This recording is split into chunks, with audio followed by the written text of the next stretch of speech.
Alright, so in this video I wanted to talk about triple 100s, stat distribution, high stat armor. Should you be kicked out of an LFG group just because you don't have triple 100s? Because yes, I've seen it. There are some people that are a little bit crazy like that. If you go on to social media such as Facebook groups for Destiny or Reddit, I suppose you'll see that a lot of the discussion in these groups revolve around people posting pictures of their triple 100 stat builds, and sometimes it's sometimes that's something to be applauded, and other times it's a detriment when you see people not using an exotic, for example. So already they're handicapping the build just to have like triple 100s, but they're not using an exotic. A lot of these posts also do not show fragments. It doesn't show anything about their build. It just shows that they have three numbers that are 100, and people will overlook the fact that maybe they've got one mobility and one recovery and two strengths, but they've got, triple 100s elsewhere. But they're covering up their build with those numbers. They're not showing you the fragments that they're using. Are they using relevant fragments, or are they just using stat boosting fragments? Because these things can make the difference between a good build and a bad build. And as controversial as it might be to say, extra tiers and stats here and there are not going to make or break a build. But regardless, that's somewhat of an opinion, but it's definitely not as black and white as is your build defined as good or bad by how many 100s you have. And I am of the opinion that it's really not. There's so many factors when it comes to stats, and I'll go over the whole topic. So right now I'm here in the Helm. If you don't know how to get high stat armor, this is the easiest and I think freest way to do it. You can go to any one of these. You can go to the war table anywhere in the Helm, and you can take your engrams if you have them, and you can go down to armor here, and you do not want to hit this, right? You want to spend the maximum amount of engrams on an individual item, and this is going to guarantee you high stat armor. If you use this engram here, if you just spend your engrams on random pieces of armor, it might be high stat. I'm not 100% sure on that, but it could increase, like you have a chance of getting the mark, for example, on my Titan, and marks don't have any stats, right? Yes, you can masterwork them to give them 12 extra stat points, and you can add a stat mod to it to give it an extra 10, so you technically can get 22 stat points out of a class item, but there's no variation, right? They're all the same. So if you use these, then you could get marks, and you only need one mark, and ideally you have a piece of Artifice armor that is a class item. But you want to be focusing your general pieces of armor so that you can get rolls that are in the 63 to 67, even in some cases 68 range, right? So these will all be high stat. You can select on your ghost mod what you want your spike to be in. So in general, universally speaking, on all classes, resilience is a good idea because you can't go wrong with high resilience. It's free damage resistance. Or you can go with discipline. It's up to you. But either way, if you at least have something on your ghost mod, you can kind of focus the stats that you're looking for. Right, so the war table has this. We can go to this season's the wish table. Go see Riven. And I made a couple builds on all three of my characters just to show you kind of the different things that you can do with stats, and what looks good, what you can take and make a screenshot out of and put on a Facebook group page, without telling people that, hey, this isn't a very good build, but it's a triple 100 build, so it's great, right? Or you can look at the alternative, which is less focused on stat distribution and more focused on build efficiency.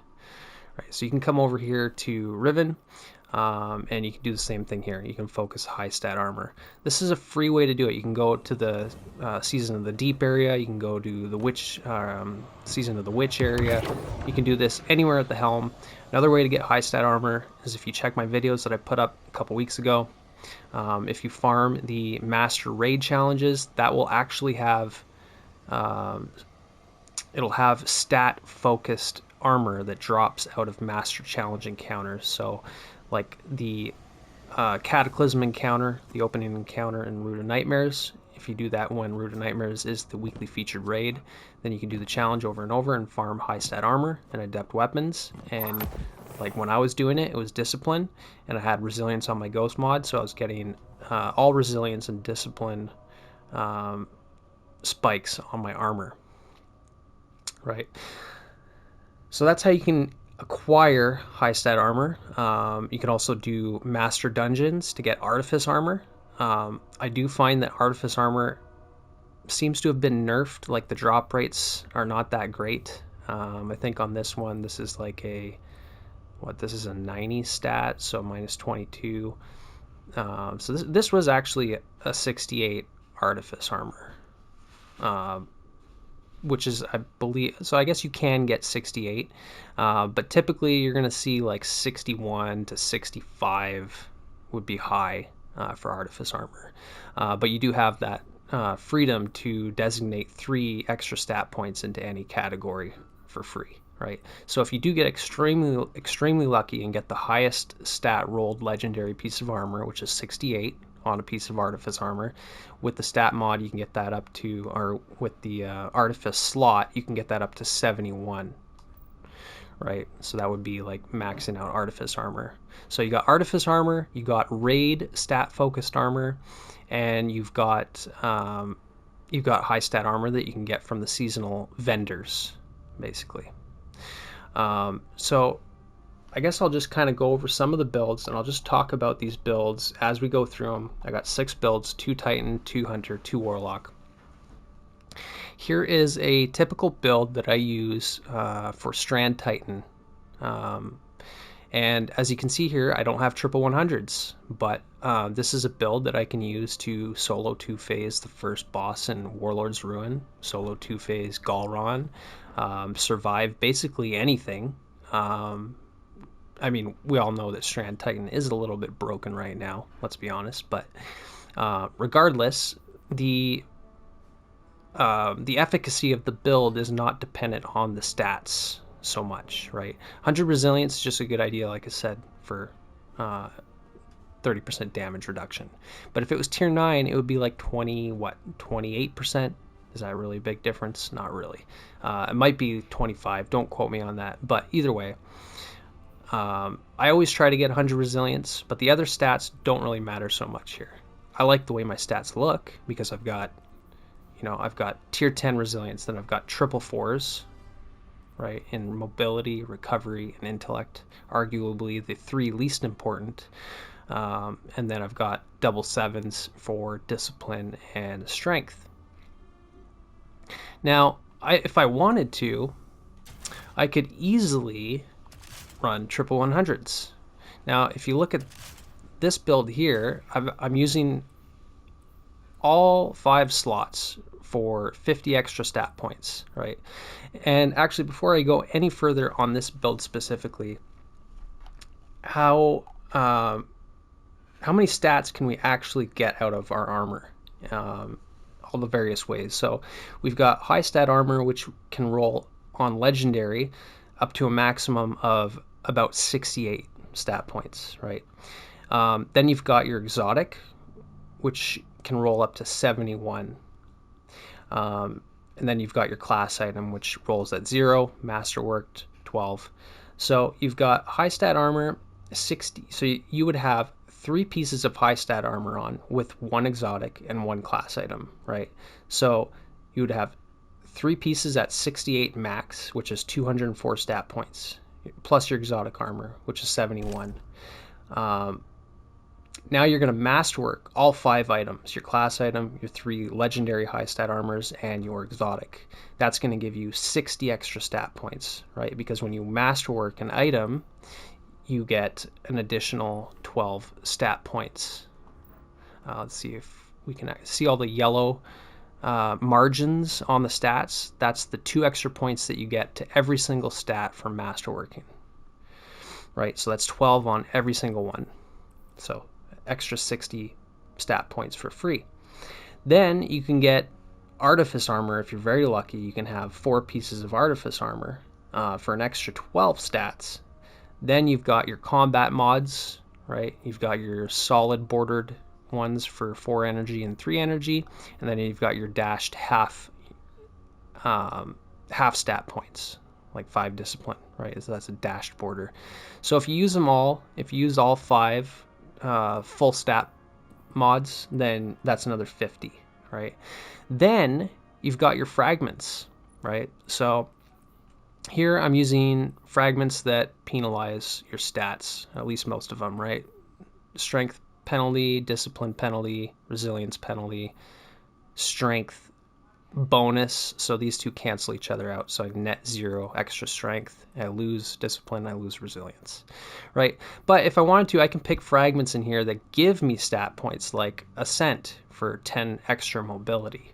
Every subclass has various fragments that you can equip to get yourself extra stat points. But you shouldn't look at those fragments as, that's not what makes the fragment good.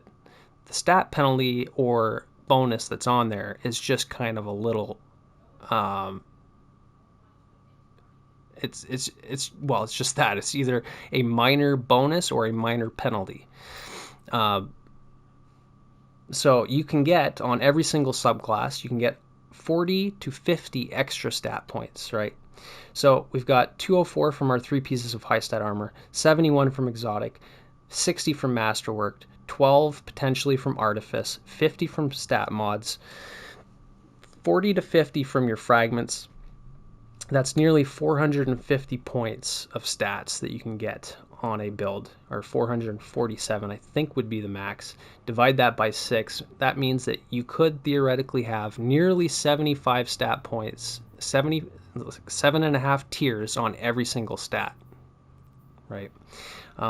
So if you max out all your high stat armor like this, it can be pretty easy to get triple 100s, and especially so if you're using your fragments, like the 40 or 50 slots in your fragments. That's the part that people don't show on their Facebook posts and on social media when they want to flex their triple 100 stats, right? So that's kind of how stat distribution works. Now, so back to this build, right? So I'm on my Synthoceps build here. This is my effective build that I would use, right? And if I wanted to, like I said, I can use this build here for triple 100s. What's the difference? I got triple 4s, triple 100s. They both look great, right? Triple 4s, 100, and 270s. Believe it or not, this build, I can have nearly infinite melees, and I could use my grapple melee nearly infinitely as well, right?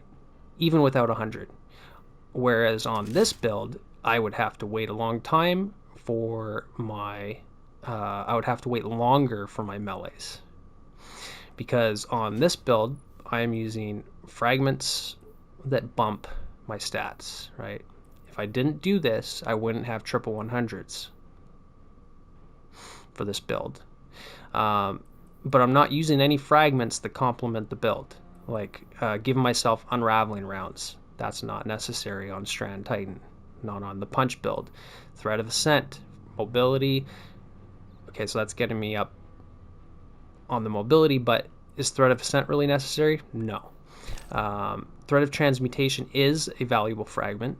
And Threat of Binding, okay, I can get some extra suspend out of my super. That's irrelevant because Blade Fury already has suspending on the heavy attack. I don't need my super to do more suspensions, right? The build isn't focused on that. It's focused on melee damage, right? But I got triple 100, so it means it must be great, right? Well, unfortunately, that's wrong, because on this build, with my single 100, I've got Thread of Fury. Every time I destroy Tangle, I get a free melee charge. I think they nerfed it, so it's not a 100% free melee charge, but you still get a huge chunk of melee energy. And you can destroy a Tangle. If you're solo, you can destroy a Tangle every 12 seconds. If you're in a team, even more often than that. You damage enemies with your Tangle, you get basically a free melee, right? So every 12 seconds you can have a melee with Thread of Fury, regardless of it being 70 strength. Thread of Generation is going to give me more grenade energy on every instance of damage that I deal, right? So that is actually going to give me more grenades than having 100 discipline without Thread of Generation. And then I can also just consider that discipline is kind of irrelevant, and grenade energy is also kind of irrelevant if I'm using my grapple melee on a grapple point like a Tangle. So technically I can use my grapple melee every 12 seconds on a Tangle as well. And if I'm using the Navigator, I can use it infinitely, right? So now discipline doesn't matter. And then I'm using Thread of Warding for survivability, which I didn't have on my other build. Yes, I'm using Into the Fray for Woven Mail on both builds, but now when I pick up Orbs of Power, I can also get Woven Mail, right? And Transmutation is on both builds, but that gives me a nice little bump to strength.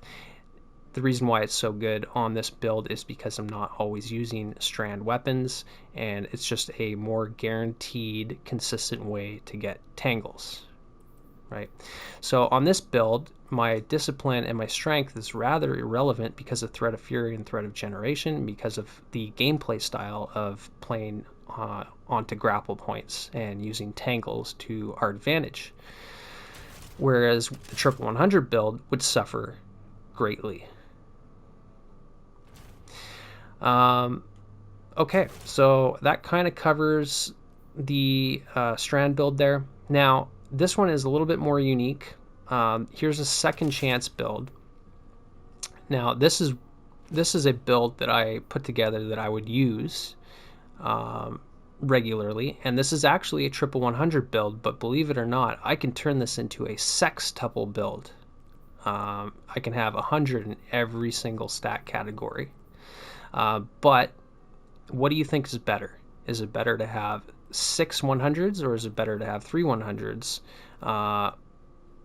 Without looking at, obviously, without considering any of the combat mods or the aspects or the fragments, you would say 6. 6 is better than 3, and you'd be correct. But as we went over with the Strand build, it's more important to have fragments that are good. And stats focus. You don't necessarily need to focus on stats that don't matter, right? Like if you have Devour and Controlled Demolition, then you're healing on kills and healing on volatile explosions. Then does it really matter if you have recovery? How often is your recovery even going to come into the picture if you're always killing things and always healing from Devour? Right, so this is the build that I would use with decent fragments. So I'm using suppressor grenades with the Manticore because I figured I can float around with Manticore, get my overshield, get offensive bulwark and controlled demolition going. Well, offensive bulwark with the overshield, so that's going to give me 400% extra grenade energy. And I can proc Devour for even more grenade energy. Because I'm up in the sky, suppressor grenades are kind of valuable, so that I can, even though the Manticore did get buffed so that you're not getting shot at as much when you're in the air, it would be nice to just throw a grenade down every now and then. Whatever it doesn't kill is going to be suppressed. It's going to shoot you even less. And then I'm using Echo of Leeching, right? Because with second chance we have 2 shield throws, and I have 100 strength, so I want good uptime on my melees. We can have our melee extend the duration of our overshield from offensive bulwark, and we can have it heal us on kills. Because I'm using suppressor grenades, I can use Echo of Domineering to automatically reload my weapons and create void breaches. right? So suppress Domineering works with any form of suppression, so either shield bash or suppressor grenades. Then Echo of Starvation for Devour. That's going to penalize our recovery, but that's okay because Devour gives us basically full health on every kill, or half health, since it's been nerfed. But if you instantly get half of your health, to me, that's better than waiting on your recovery stat. Then I've got Echo of Instability, so all the grenade kills give me volatile rounds, which plays into Controlled Demolition. My abilities make targets volatile. My weapon has volatile rounds, so there's going to be a lot of healing from that, right? So that's 4 good fragments that I can use for the second chance build. Or if I want, I can go with Sextuple 100s, right? And you may be looking at this going, what are you talking about? You got Sextuple 7s. Well, I can make, first of all, why is the 7s here? It's not 100s. Well, there's a trick that you can use with font mods for your stats. So, Font of Wisdom gives you 30 stat points in intellect, right? All of the font mods that pertain to stats give you 30 stat points, which means that if you have tier 7, you can bring it up to tier 100 as long as you have armor charge. So I can do this with every single stat.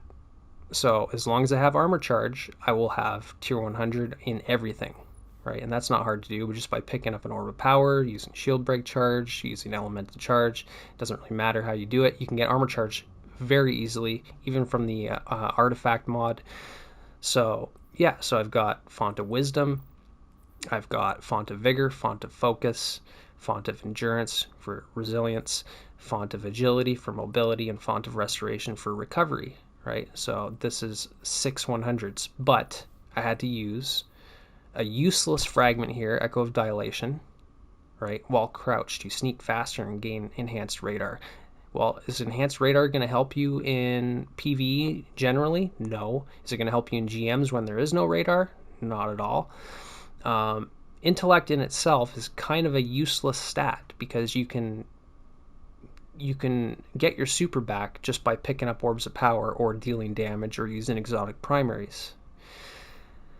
Then I'm using Echo of Instability, which is useful. Echo of Domineering is useful. And Echo of Obscurity is not really useful because I don't need to use invisibility. I'd much rather have like Devour and the other fragments that I was using on the triple 100 build, right? So this is just kind of a situation where 3 is better than 6, and just as with the Strand Titan build, one tier 10 stat is better than 3. Okay, so that kind of covers Titan. Let me switch over to my Warlock.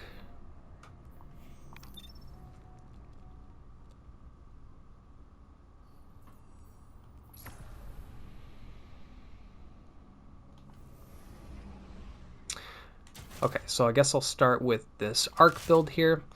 So this is the Stag build that I typically use on Arc.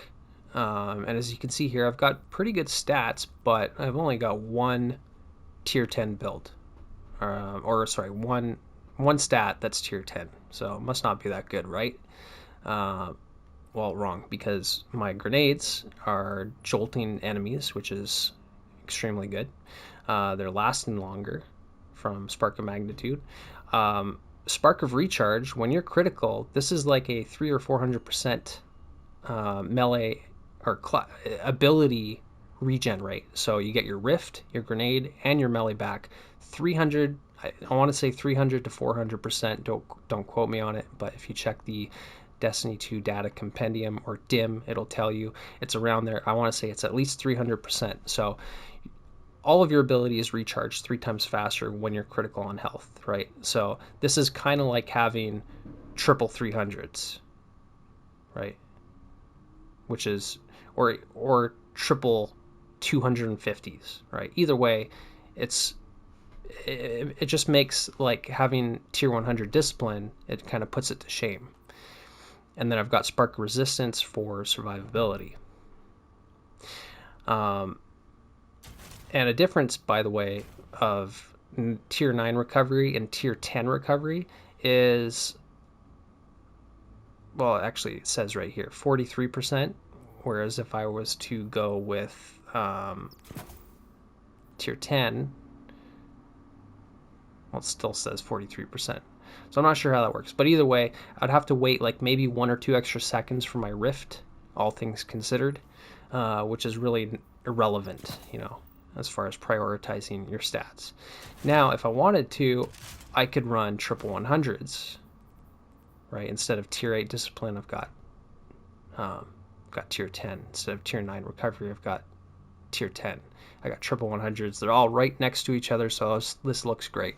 I can post a picture of this, and people are going to love it. But unfortunately, I'm only using one somewhat valuable fragment that I was using on my other build that made my other build good, which is Spark Resistance. Other than that, I'm using Feedback, which okay. Finishers make me amplified. I got Electrostatic Mind, and it's so easy to get amplified on Arc. You really don't need to finish enemies to do that. And then Spark of Brilliance, defeating blinded targets with precision damage creates a blinding explosion. That's okay. So I'm using 3 fragments that I would never use on this build, just so that I can have triple 100s. Now I don't have that 300% ability regen rate from Spark of Recharge. I don't have jolting grenades. And so in general, this build is actually a lot worse than the other build that only has 1 tier 10 stat.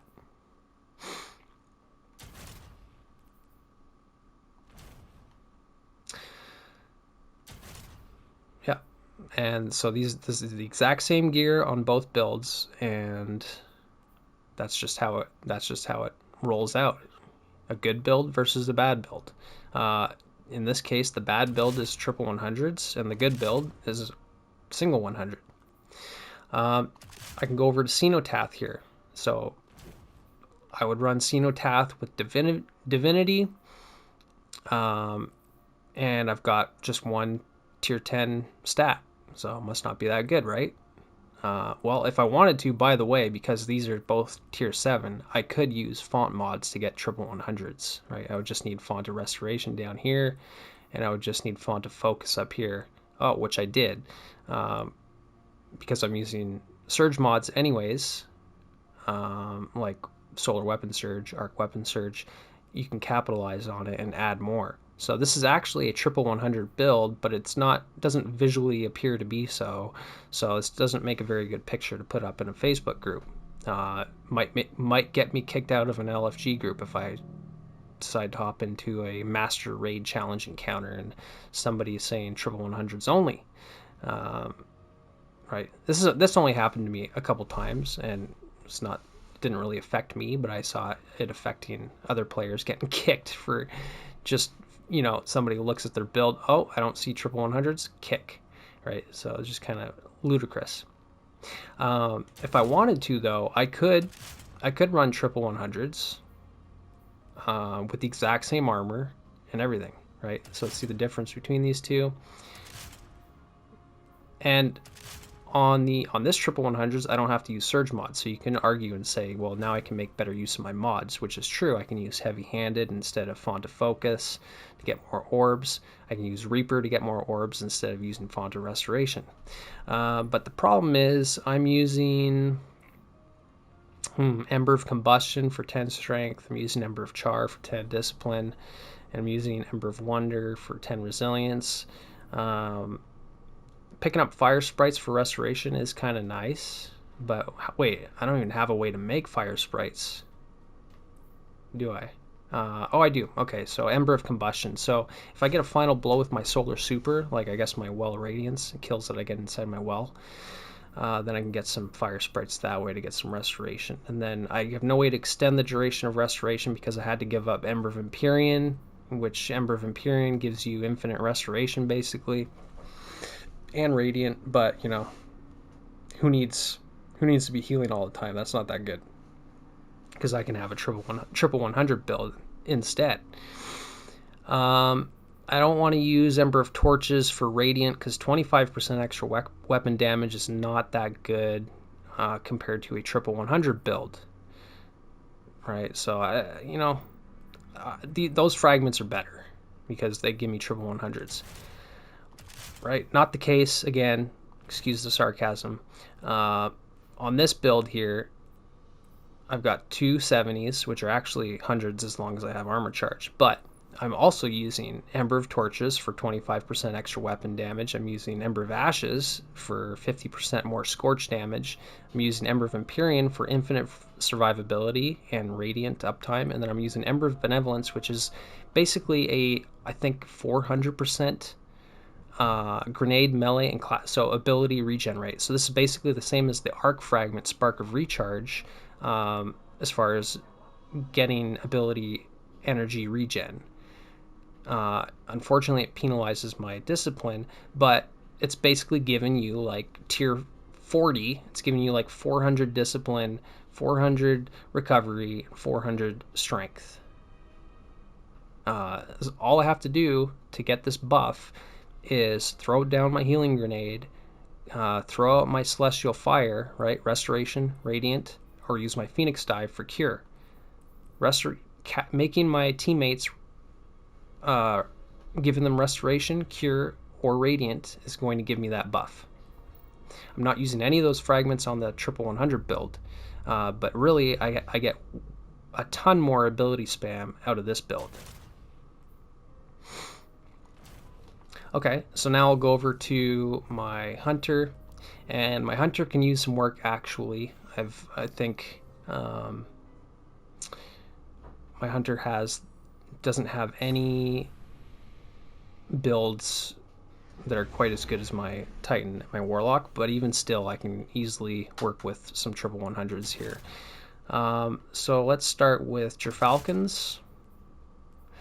So this is the typical Gyrfalcons build that I would use, and this one I've got double 100s, which is pretty good. Triple 30s, and I got 50 in mobility. So not super good on dodge uptime, but it doesn't really matter because I'm flashing in and out of invis from Stylish Executioner. I can throw a lot of grenades. I've got good survivability, good ad clear, and I'm using good fragments, right? So I'm using Echo of Starvation, -10 recovery.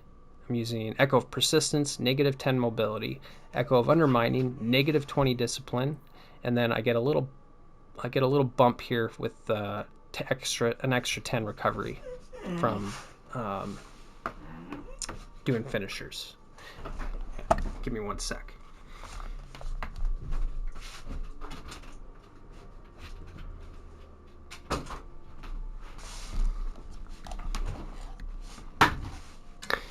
Okay, right, so I'm taking like 40 stat point penalty, a penalty of 40 stat points here by using these three fragments, but they're super good, right? Devour, as we already talked about, is healing me on every single kill. It's giving me grenade energy. I'm invisible for longer. I'm basically invincible when I'm invisible. I've got my Devour for longer, and I've got Overshields for longer, and then my grenades are giving me are debuffing targets by 15%. So not only does the grenade do 15% more damage, but it's also making it so that myself and all my teammates can do 15% more damage to all of the debuffed targets. So it's kind of like having Radiant. And double 100 is pretty good, but if I really wanted to flex, then I can run instead this stat distribution with the exact same armor. And this is triple 40s and triple 100s versus triple 30s and double 100s and a 50. So this one must be way better, right? But I don't have Devour. I'm using this useless Echo of Dilation because this could be good in PvP, but this is not good in PvE. Like I said, Radar is not used very often. When it is used, it's good enough. And in some situations, Radar is disabled. Echo of Leeching is decent, but you're not using your melee on Night Stalker, really, for final blows, especially not on Gyrfalcons. You're using your weapons, right? So I'm using basically 3 fragments that are kind of not helping the build out at all, but I got triple 100s, so yeah. So this build is actually way more effective. Now I can go over to this Stasis Foetracer build. So same thing here. I've got double 100s in resilience and discipline. Tier 7 mobility. So keep in mind, even though it's not triple 100s, if I wanted to, I can use a surge mod for mobility. I can use Font of Agility on my legs to give it 30 extra. So I could have triple 100s on this build if I want, but I choose not to because I'm actually kind of building into grenade spam. So, you know, I got 100 discipline. I've got grenade kickstart, double grenade kickstart, because you kind of need that now since they nerfed the kickstart mod so heavily. And then I don't want any conflict of interest as far as my armor charge goes, so I'm not running any surges, right? So to me, it's more valuable to have more grenades as opposed to 30 extra stat points in mobility, right? I don't need to dodge every, 2 seconds less. And I'm using good fragments here that complement the build, right? I'm using Grim Harvest, Touch of Winter, so my Dusk Fields and my Withering Blade can give me a 25% extra damage buff to my stasis weapons. I'm using Durance, which makes sense because I can increase slow duration from Dusk Fields.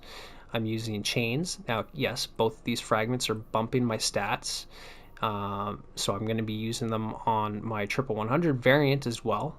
But I'm also using some fragments that don't give me any stat benefits, so 3 of them here. I could potentially get like another 30 stats if I use different fragments here. But Whisper Fissures, when you destroy a stasis crystal, you get 4 or 5, I think it's 500% grenade energy regen. So that's like having if I have tier 10 discipline, that's like giving me 500 discipline just by breaking a stasis crystal, right? So even if I had tier 50 discipline, you know, it'd still be like 250 with Whisper Fissures. Then Whisper of Rending for 40% extra damage to frozen targets with primary weapons, and Whisper of Rime for survivability, health, and overshields. Right. So that's pretty good. And then I can make crystals easily with Verglaw Curve and with my Duskfield grenades. But I could instead run triple 100s, right? Without using any surge mods. I could just get 100 mobility, 100 resilience, 100 discipline. So at face value, this looks like a much better build, right? This must be a better build. I must be a better player because it's triple 100s. But I'm not using Whisper Fissures.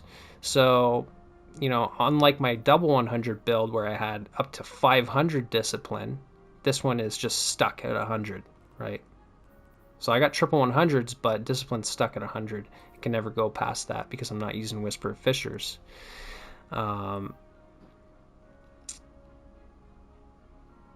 Yeah, and I'm not doing 40% extra damage with my primary weapons to frozen targets because I'm using Whisper of Conduction, because that gives me another 10 resilience and 10 intellect, which is all helping me get to 100 mobility.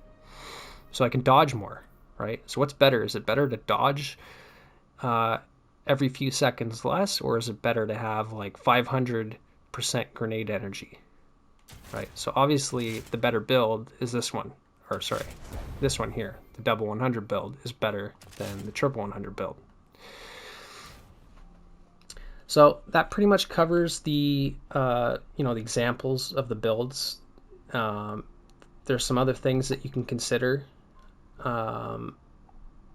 when you're it's a gray area, right? It's not so black and white. On every single subclass and gameplay style, we've got different ways to get our abilities back without relying on our stats. So like on Void, as we discussed, there's Devour, you've got Child of the Old Gods, you've got Echo of Exchange, you've got Offensive Bulwark, you have exotics like Controverse Hold or Nezarec Sin. You've got on Solar, you've got Sol Invictus, which makes Restoration irrelevant which also gives you ability regen rate. You've got Ember Blister, and you've got Benevolence. You've got the Ashen Wake gloves, which basically give you infinite fusion grenades, even if you have, you know, tier 2 discipline. You've got Sun Bracers on Warlock, you know, which just gives you 5 free grenades for a melee kill. So you can basically infinitely throw grenades regardless of what your discipline stat is. You've got Starfire Protocol, you've got Gunpowder Gamble, which is basically an extra free nuclear bomb as a grenade that doesn't overwrite your other grenade. You've got Caliban's Hand, Young Ahamkaras. You've got Fire Sprites that you can pick up for grenade energy, right? You can make them with Dragon's Breath even. On Arc, you've got Ionic Traces, give you ability, chunks of ability energy for all of your abilities. You've got Spark of Recharge, as I discussed, with your critical, 300% extra grenade and melee regen rate and class ability. You've got Crown of Tempest, which gives you another huge ability regen rate. You've got Fallen Stun Star, which gives you more Ionic Traces. You've got Shinobu's Vow, which gives you 2 grenades, and your grenades are better. You get grenade energy back. Same for Lucky Raspberry. You've got on Titan, you've got Touch of Thunder Pulse Grenades, which gives you like 7 Ionic Traces as it does damage, so you get your Pulse Grenades back almost like back to back, regardless of your discipline stat. On Stasis, you've got Shards, you've got Whisper of Torment, you've got Osmiomancy Gloves, you've got Cadmus Ridge Lance Cap, which basically can make crystals all over the place, which is like grenades for free all the time. You've got Hoarfrost Z, you've got Verglaw Curve, Headstone as a perk. There's also that grenade launcher that I've never used. On Strand, you've got Thread of Generation, you've got Grapple Points, which make, you know, gives you free infinite grapple melees. You've got Widow's Silk on Hunter. You've got the Navigator. You've got Tangles. You've got Thread of Rebirth, Thread of Finality for more threadlings, right? So every threadling is partially a grenade. You've got Mind Spun Invocation for Weaver's Trance and your threadling grapple grenade. You've got the Wanderer, Weave Walk, Dranger's Lash, which are all alternatives to Suspend and threadlings. You've got Ensnaring Slam, Threaded Spectre, Swarmers, and then universally you've got exotics like Apotheosis Veil, which give you infinite grenades and melees after casting your super. You've got Heart of Inmost Light, you've got Eye of Another World, you've got the Demolitionist perk, you've got the Wellspring perk on your weapons, you've got combat mods like Bomber, Impact Induction, Distribution, Innervation, Grenade Kickstart, Font of Focus, so much. On Void for melee, you've got Echo Provision, you got the Second Chance exotic, as I showed. Graviton Forfeit gives you basically infinite melee energy on your Night Stalker. Omnioculus, same thing. I can go on and on. Honestly, I have a list that's like 3 times as long as what I've already gone over. There's so many ways to make your build good without having triple 100s, and oftentimes triple 100s is just a detriment. So don't worry about not having triple 100 builds. Instead, look at other people and ask them what fragments are they using. If they're using valuable fragments and valuable combat mods and their stat distribution makes sense, then that's when you give it the thumbs up. That's when triple 100s or even up to sextuple 100s can actually be, that's when you get the thumbs up as far as I'm concerned. But just posting triple 100s by itself without showing how deficient the fragments are that you chose, that's not really a flex, and especially if you're not using an exotic. So yeah, hopefully that kind of clears it up, and maybe some of the new lights out there will not worry so much about not having, you know, double 100 or triple 100 builds. Instead, they can build into they could build craft in the gray area, considering all of the various factors, many of which are miles more important than your actual stats, right? Like your fragments. So that's it for the video. Thanks for watching. See you next time.